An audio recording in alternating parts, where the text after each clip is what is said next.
Notification লিখেছিলাম। সব media জাগ্রত হওয়ার পরে বিবিসি বাংলা সহ সকল আন্তর্জাতিক মিডিয়া সবগুলা অ্যাওয়্যার হয়েছিল আমাদের অবস্থা। যখন ইন্টারনেট ব্ল্যাকআউট ছিল, আপনারা চিন্তা করতে পারবেন না। আমরা তো জেনসি, আপনারা তো আমাদের জেনসি বলেই জানেন। আমরা আমাদের সবটুকু যে খবর সবটুকুই প্রচার করি ফেসবুকের থ্রুতে। আমরা তখন করতে পারতেছিলাম না। চোখের সামনে ভাইয়ের লাশ পড়েছিল, আমরা বলতে পারি না এখানে একটা লাশ পড়ে আছে, কেউ এসে একটা অ্যাম্বুলেন্স দিয়ে নিয়ে যায়। কেউ ধরে না, কেউ টাচ করে না, মেঘে বেঁচে রোদে সুতায় পৌঁছে যায়। এমন হাজারো লাশ কিন্তু অসনাক্ত অবস্থায় দাফন হয়েছে। তাদের ফ্যামিলি জানে না ওরা বাইচে আছে না মরে গেছে। আপনারা তো আয়নাগরের কথা জেনেছেন, সেই আয়নাগরে বিধ্বস্তভাবে কত মানুষকে হত্যা করা হয়েছে সেটা আপনারা জানেন না। এই হিসাব ওরা দিয়ে যায় নাই, এই হিসাব ওরা দিতেও পারবে না। ওরা লক্ষ লক্ষ মানুষ খুন করেছে এই 15 বছরে। এই জিনিস যেন বাংলাদেশের মাটিতে আর রিপিট না হয়, এটা যেন আর রিপিট হইতে দেওয়া না হয়। মিডিয়াদের প্রতি আমার অনুরোধ, আমার ভাইদের রক্ত আপনারা বিদ্যুৎ দিয়েন। বাংলাদেশকে এখন দেখতে চাই প্রদীপের শিখার মতো জ্বলে উঠুক। যেমন আমার football team, Bangladesh football team ওদের ইমপ্রুভমেন্ট দেখাইতেছে, ক্রিকেট টিম ওদের ইমপ্রুভমেন্ট দেখাইতেছে। আমরা স্টুডেন্টরা যে চেষ্টা করতেছি আমাদের নিজেদের জায়গা থেকে ট্রাফিকিং করে, সড়ক পরিষ্কার করে, সবকিছু করে আমরা যেমন দেখাইতেছি, আপনারাও চেষ্টা করেন আপনাদের জায়গা থেকে।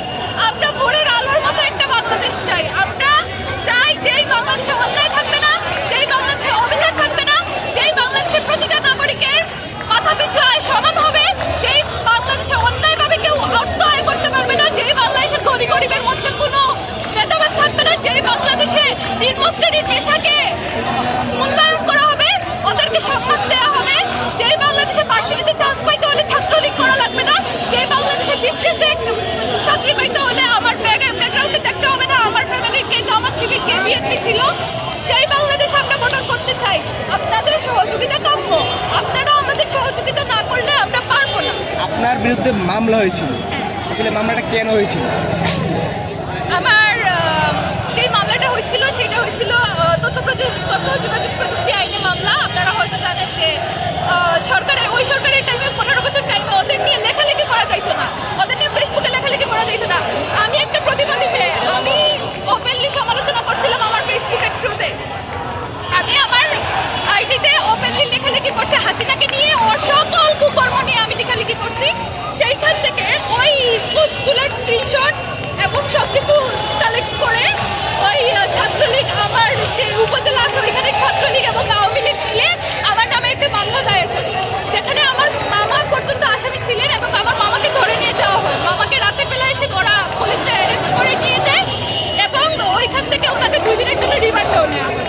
এইটাই ছিল আমার দেশ স্বাধীনের পরে আমার যদি অনুভূতি বলি, আমার ভেতরের যে সুপ্ত একটা বাচ্চা ছিল, এই কয়েক বছরই আমি এই স্বৈরাচারী শাসন দেখছি, ততদিন যেই ছিল আমার ভেতরে যে একটা লুকায়িত বাচ্চা ছিল, ওই দিন ওইটা জেগে উঠেছিল। পুরা ঘর লাফায়া চিল্লায় ছাদের উপর গিয়ে আমি আমার স্বাধীন বাংলাদেশের যে আমি অনুভূতি প্রকাশ করেছিলাম, চিল্লায় সবাইকে বলতেছিলাম আমার বাংলাদেশ স্বাধীন। সেই দিন আমি বলতে পেরেছিলাম এটা আমার বাংলাদেশ, এটা কারোর বাপের বাংলাদেশ না। আমার অনুভূতি তেমনই ছিল, আমার ভেতরের বাচ্চা যেটা ওইটা জেগে উঠেছিল। আমি লাফাইছি, আমি খুশিতে নাচছি, আমি আনন্দ, আমার সব ফ্রেন্ডসদের মিলে নিয়ে আমি আনন্দ করছি অনেক। আমার বাবার সাথে আমার 1 মাস পরে কথা হয়েছিল ইন্টারনেট ব্ল্যাকআউটের পরে। সবকিছু মিলে অনুভূতি অনেক ভালো ছিল। এখনো স্বাধীন বাংলাদেশে আপনাদের সাথে কথা বলতে পেরে অনেক ভালো লাগতেছে। ধন্যবাদ। আমি মাহজাবিন আশরাফ মোহনা, BAF শাহিন কলেজ, কুমিল্লার দ্বাদশ শ্রেণী।